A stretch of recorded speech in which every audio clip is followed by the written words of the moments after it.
भारत माता की, भारत माता की, भारत माता की। गुढीपाडव्याच्या आणि नवीन वर्षाच्या आपल्या सर्वांना अतिशय मनपूर्वक शुभेच्छा।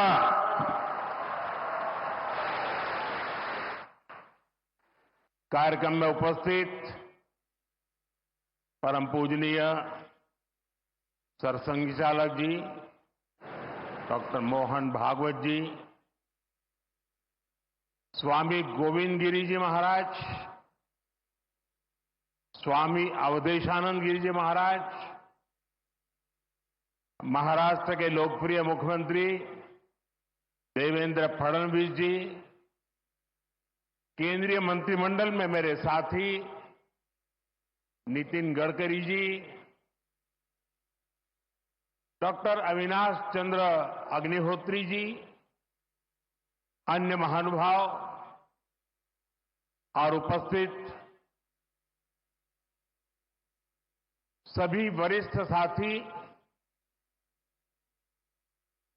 राष्ट्र यज्ञ के इस पावन अनुष्ठान में आज मुझे यहां आने का सौभाग्य मिला है। आज चैत्र शुक्ल प्रतिपदा का ये दिन बहुत विशेष है। आज से नवरात्रि का पवित्र पर्व शुरू हो रहा है। देश के अलग अलग कोनों में आज गुड़ी पड़वा, उगादी और नवरेह का त्योहार भी मनाया जा रहा है। आज भगवान झूलेलाल जी और गुरु अंगद देव जी का अवतरण दिवस भी है। ये हमारे प्रेरणा पुंज परम पूजनीय डॉक्टर साहब की जयंती का भी अवसर है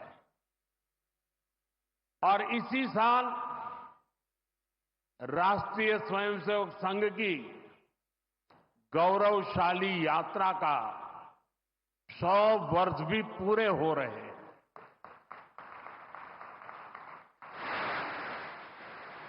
आज इस अवसर पर मुझे स्मृति मंदिर जाकर पूज्य डॉक्टर साहब और पूज्य गुरुजी को श्रद्धांजलि अर्पित करने का सौभाग्य मिला। साथियों, इसी कालखंड में हमने हमारे संविधान के 75 वर्ष का उत्सव भी मनाया है। अगले ही महीने संविधान निर्माता बाबा साहब आंबेडकर जी की जयंती भी है। आज मैंने दीक्षा भूमि पर बाबा साहब को नमन किया है, उनका आशीर्वाद लिया है। मैं इन विभूतियों को नमन करते हुए देशवासियों को नवरात्रि और सभी पर्वों की बहुत बहुत बधाई देता हूं। साथियों, संघ सेवा के इस पवित्र तीर्थ नागपुर में आज हम एक पुण्य संकल्प के विस्तार के साक्षी बन रहे हैं। अभी हमने माधव नेत्रालय के कुल गीत में सुना, अध्यात्म, ज्ञान, गौरव, गुरुता का ये अद्भुत विद्यालय, मानवता रत यह सेवा मंदिर, कण कण में देवालय। माधव नेत्रालय एक ऐसा संस्थान है जो अनेक दशकों से पूज्य गुरु जी के आदर्शों पर लाखों लोगों की सेवा कर रहा है। लोगों के जीवन में रोशनी लौटी है। आज उसके नए परिसर का शिलान्यास हुआ है। अब इस नए परिसर के बाद इन सेवा कार्यों को और ज्यादा गति मिलेगी। इससे हजारों नए लोगों के जीवन में प्रकाश फैलेगा, उनके जीवन का अंधकार भी दूर होगा। मैं इस सेवा कार्य के लिए माधव नेत्रालय से जुड़े सभी लोगों को उनकी कार्य की, उनके सेवा भाव की सराहना करता हूं और मेरी तरफ से अनेक अनेक शुभकामनाएं देता हूं। साथियों, लाल किले से मैंने सबके प्रयास की बात कही थी। आज स्वास्थ्य के क्षेत्र में देश जिस तरह काम कर रहा है, माधव नेत्रालय उन प्रयासों को बढ़ा रहा है। देश के सभी नागरिकों को बेहतर स्वास्थ्य सुविधाएं मिले, ये हमारी प्राथमिकता है। देश में गरीब से गरीब को भी अच्छे से अच्छा इलाज मिले।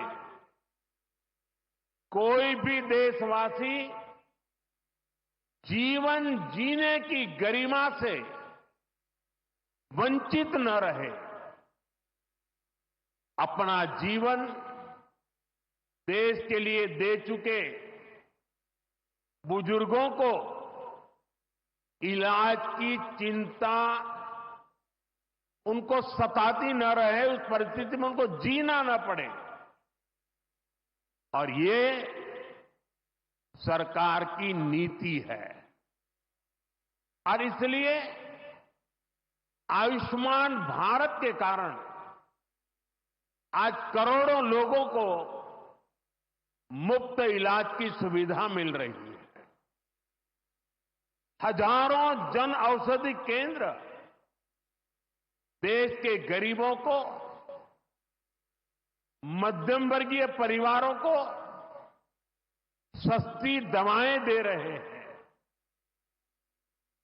इन दिनों देश में करीब 1,000 डायलिसिस सेंटर जो मुफ्त में डायलिसिस की सेवा का एक यज्ञ चला रहे हैं। इससे देशवासियों के हजारों करोड़ रुपए बच रहे हैं, उनको स्वास्थ्य लाभ हो रहा है।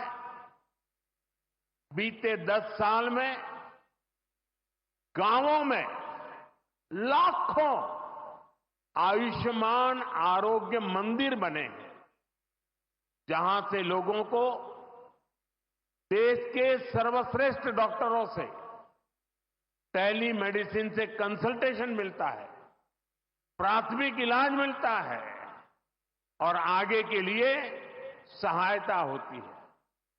उन्हें रोगों की जांच के लिए सैकड़ों किलोमीटर दूर नहीं जाना पड़ रहा। साथियों, हमने न सिर्फ मेडिकल कॉलेजों की संख्या में 2 गुना वृद्धि की है, लेकिन हमने देश में ऑपरेशनल एम्स की संख्या भी 3 गुना बढ़ाई है। देश में मेडिकल सीट्स भी 2 गुनी हुई है। प्रयास यही है कि आने वाले समय में लोगों की सेवा के लिए ज्यादा से ज्यादा डॉक्टर्स और अच्छे डॉक्टर्स उपलब्ध हो। एक बहुत बड़ा साहसिक निर्णय हमने किया। आजादी के बाद पहली बार हुआ, इस देश का गरीब का बच्चा भी डॉक्टर बन सके, उसके सपने पूरे हो सके। इसलिए विद्यार्थियों को अपनी मातृभाषा में डॉक्टर बनने की सुविधा हमने उपलब्ध कराई। आधुनिक चिकित्सा विज्ञान से जुड़े इन प्रयासों के साथ ही देश अपने पारंपरिक ज्ञान को भी आगे बढ़ा रहा है। हमारे योग और आयुर्वेद, इन्हें भी आज पूरे विश्व में नई पहचान मिली है। भारत का सम्मान बढ़ रहा है। साथियों, किसी भी राष्ट्र का अस्तित्व पीढ़ी दर पीढ़ी उसकी संस्कृति के विस्तार, उस राष्ट्र की चेतना के विस्तार पर निर्भर करता है। हम अपने देश का इतिहास देखें तो सैकड़ों वर्षों की गुलामी, इतने आक्रमण, भारत की सामाजिक संरचना को मिटाने की इतनी क्रूर कोशिशें, लेकिन भारत की चेतना कभी समाप्त नहीं हुई। उसकी लौ जलती रही। ये कैसे हुआ? क्योंकि कठिन से कठिन दौर में भी भारत में इस चेतना को जागरूक रखने वाले नए नए सामाजिक आंदोलन होते रहे। भक्ति आंदोलन, उसका ये उदाहरण जिससे हम सब भली भांति परिचित हैं। मध्यकाल के उस कठिन कालखंड में हमारे संतों ने भक्ति के विचारों से हमारी राष्ट्रीय चेतना को नई ऊर्जा दी। गुरु नानक देव, कबीरदास, तुलसीदास, सूरदास, हमारे यहां महाराष्ट्र में संत तुकाराम, संत एकनाथ, संत नामदेव, संत ज्ञानेश्वर, ऐसे कितने ही संतों ने हमारी इस राष्ट्रीय चेतना में अपने मौलिक विचारों से प्राण फूंके। इन आंदोलनों ने भेदभाव के फंदों को तोड़कर समाज को एकता के सूत्र में जोड़ा। इसी तरह स्वामी विवेकानंद जैसे महान संत भी हुए। उन्होंने निराशा में डूब रहे समाज को झकझोरा, उसे उसके स्वरूप की याद दिलाई, उसमें आत्मविश्वास का संचार किया और हमारी राष्ट्रीय चेतना को बुझने नहीं दिया। गुलामी के आखिरी दशकों में डॉक्टर साहब और गुरुजी जैसे महान व्यक्तित्वों ने इसे नई ऊर्जा देने का काम किया। आज हम देखते हैं राष्ट्रीय चेतना के संरक्षण और संवर्धन के लिए जो विचार भी 100 साल पहले बोला गया, वो महान वटवृक्ष के रूप में आज दुनिया के सामने है। सिद्धांत और आदर्श इस वटवृक्ष को ऊंचाई देते हैं। लाखों करोड़ों स्वयंसेवक इसकी टहनी, ये कोई साधारण वटवृक्ष नहीं, राष्ट्रीय स्वयंसेवक संघ भारत की अमर संस्कृति का आधुनिक अक्षय वट है। ये अक्षय वट आज भारतीय संस्कृति को, हमारे राष्ट्र की चेतना को निरंतर ऊर्जावान बना रहा है। साथियों, आज जब हम माधव नेत्रालय के नए परिसर का काम शुरू कर रहे हैं, तो दृष्टि की बात स्वाभाविक है। हमारे जीवन में दृष्टि ही हमें दिशा देती है। इसलिए वेदों में भी कामना की गई है, पश्चिम शरदः शतम, अर्थात हम 100 वर्ष तक देखें। ये दृष्टि आंखों की यानी बाह्य दृष्टि भी होनी चाहिए और अंतः दृष्टि भी होनी चाहिए। जब अंतः दृष्टि की बात करते हैं तो विदर्भ के महान संत श्री गुलाबराव महाराज जी का स्मरण भी होना स्वाभाविक है। उन्हें प्रज्ञाचक्षु कहा जाता था। बहुत कम आयु में ही उनको आंखों से दिखाई देना बंद हो गया, लेकिन फिर भी उन्होंने अनेकों पुस्तकें लिखी थी।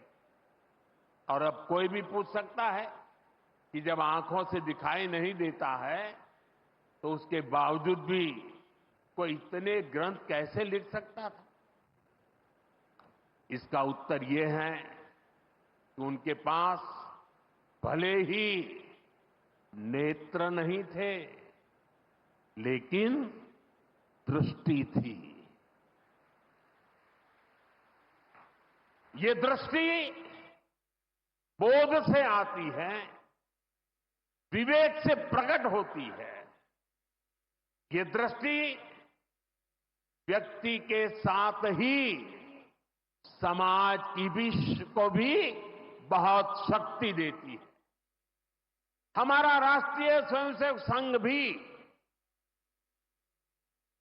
एक ऐसा संस्कार यज्ञ है जो अंतर्दृष्टि और बाह्य दृष्टि दोनों के लिए काम कर रहा है।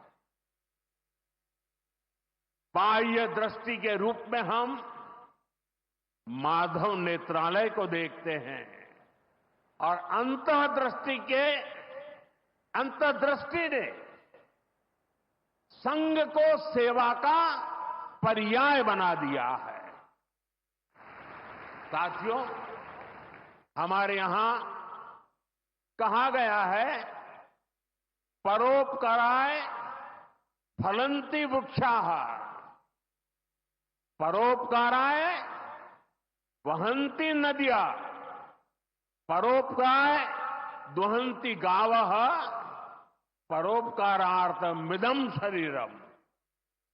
हमारा शरीर परोपकार के लिए ही है, सेवा के लिए ही है। और जब ये सेवा संस्कारों में आ जाती है तो सेवा ही साधना बन जाती है। यही साधना तो हर एक स्वयंसेवक के जीवन की प्राणवायु होती है। ये सेवा संस्कार, ये साधना, ये प्राणवायु पीढ़ी दर पीढ़ी हर स्वयंसेवक को तप तपस्या के लिए प्रेरित कर रही है। ये सेवा साधना हर स्वयंसेवक को निरंतर गतिमान रखती है, उसे कभी थकने नहीं देती, कभी रुकने नहीं देती। पूज्य गुरुजी अक्सर कहा करते थे, जीवन की अवधि का नहीं, उसके उपयोगिता का महत्व होता है। हम देव से देश और राम से राष्ट्र के जीवन मंत्र लेकर के चले हैं, अपना कर्तव्य निभाते चलते हैं। और इसलिए हम देखते हैं, बड़ा छोटा कैसा भी काम हो, कोई भी कार्य क्षेत्र हो, सीमावर्ती गांव हो, पहाड़ी क्षेत्र हो, वन क्षेत्र हो, संघ के स्वयंसेवक निस्वार्थ भाव से कार्य करते रहते हैं। कहीं कोई वनवासी कल्याण आश्रम के कामों को उसको अपना ध्येय बना करके जुटा हुआ है, कहीं कोई एकल विद्यालय के माध्यम से आदिवासी बच्चों को पढ़ा रहा है, कहीं कोई सांस्कृतिक जागरण के मिशन में लगा हुआ है, कहीं कोई सेवा भारती से जुड़कर गरीबों वंचितों की सेवा कर रहा है। अभी हमने प्रयाग में महाकुंभ में देखा, वहां नेत्र कुंभ में कैसे स्वयंसेवकों ने लाखों लोगों की मदद की। यानी जहां सेवा कार्य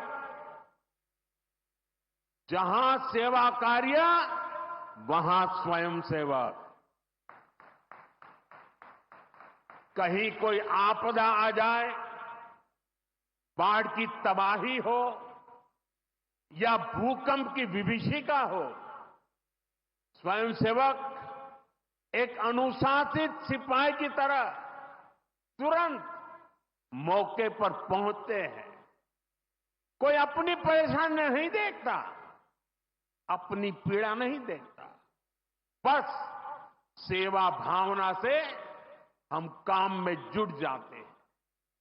हमारे तो हृदय में बसा है, सेवा है अग्निकुंड समीधा सम हम चले, देह महासागर में सरित रूप हम मिले। साथियों, एक बार एक इंटरव्यू में परमपूज्य गुरुजी से पूछा गया कि वो संघ को सर्वव्यापी क्यों कहते हैं। गुरुजी का उत्तर बहुत ही प्रेरणादायी था। उन्होंने संघ की तुलना प्रकाश से की थी, उजाले से की थी। उन्होंने कहा कि प्रकाश सर्वव्यापी होता है, वो खुद ही अकेले सारे कार्य भले न करे, लेकिन अंधेरे को दूर करके वो दूसरों को कार्य करने का रास्ता दिखा देता है। गुरुजी की ये सीख हमारे लिए जीवन मंत्र है। हमें प्रकाश बनकर अंधेरा दूर करना है, बाधाएं मिटानी है, रास्ता बनाना है। उस भाव को हम जीवन भर सुनते रहें, हर कोई कम अधिक मात्रा में जीने का प्रयास करता रहा। मैं नहीं, तुम, अहम नहीं, वयम, इदम राष्ट्राय, इदम न मम। साथियों, जब प्रयासों के दौरान जब मैं नहीं, हम का ध्यान होता है, जब राष्ट्र प्रथम की भावना सर्वोपरि होती है, जब नीतियों में, निर्णयों में देश के लोगों का हित ही सबसे बड़ा होता है, तो सर्वत्र उसका प्रभाव भी और प्रकाश भी नजर आता है। विकसित भारत के लिए सबसे जरूरी है कि हम उन बेड़ियों को तोड़े जिनमें देश उलझा हुआ था। आज हम देख रहे हैं भारत कैसे गुलामी की मानसिकता को छोड़कर आगे बढ़ रहा है।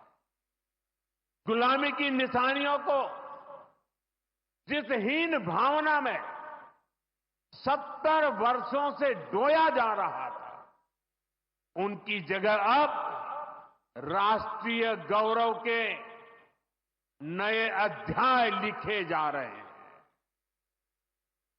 वो अंग्रेजी कानून जिन्हें भारत के लोगों को नीचा दिखाने के लिए बनाया गया था, देश ने उन्हें बदल दिया है। गुलामी की सोच से बनी दंड संहिता की जगह अब भारतीय न्याय संहिता लागू हुई है। हमारे लोकतंत्र के प्रांगण में अब राजपथ नहीं, कर्तव्य पथ है।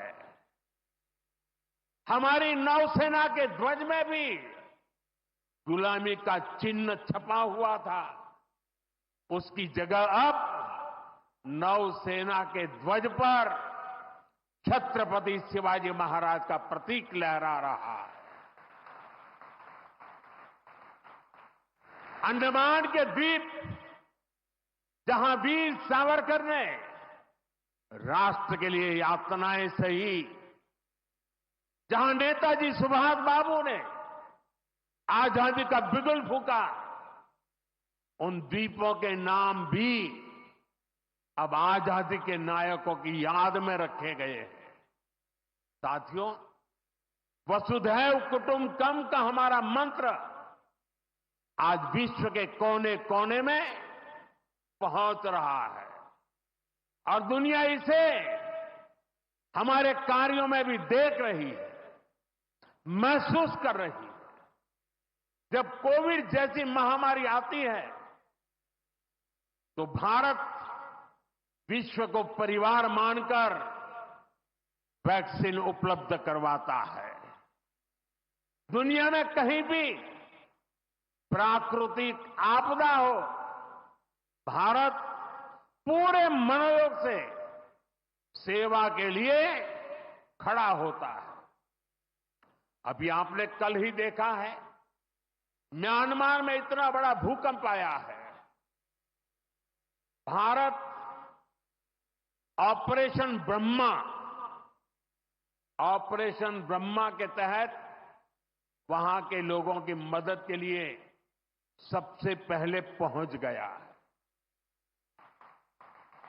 जब तुर्की में भूकंप आया, जब नेपाल में भूकंप आया, जब मालदीव्स में पानी का संकट आया, भारत ने मदद करने में घड़ी भर की भी देर नहीं की। युद्ध जैसे हालातों में हम दूसरे देशों से नागरिकों को भी सुरक्षित निकाल करके लाते हैं। दुनिया देख रही है, भारत आज जब प्रगति कर रहा है तो पूरे ग्लोबल साउथ की आवाज भी बन रहा है। विश्व बंधु की ये भावना हमारे ही संस्कारों का विस्तार है। साथियों, आज भारत की सबसे बड़ी पूंजी हमारा युवा है और हम देखते हैं आज भारत का युवा इतने कॉन्फिडेंस से भरा हुआ, उसकी रिस्क टेकिंग कैपेसिटी पहले के मुकाबले कई गुना बढ़ गई है।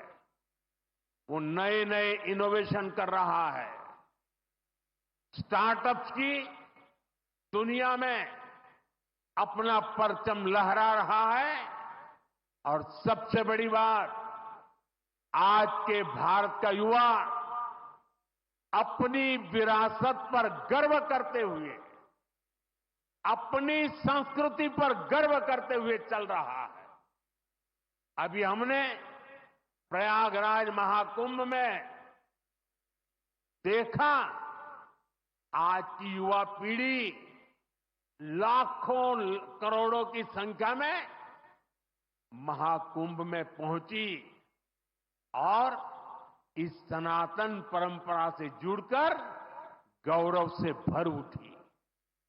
आज भारत का युवा देश की जरूरतों को ध्यान में रखते हुए काम कर रहा है। भारत के युवाओं ने मेक इन इंडिया को सफल बनाया है।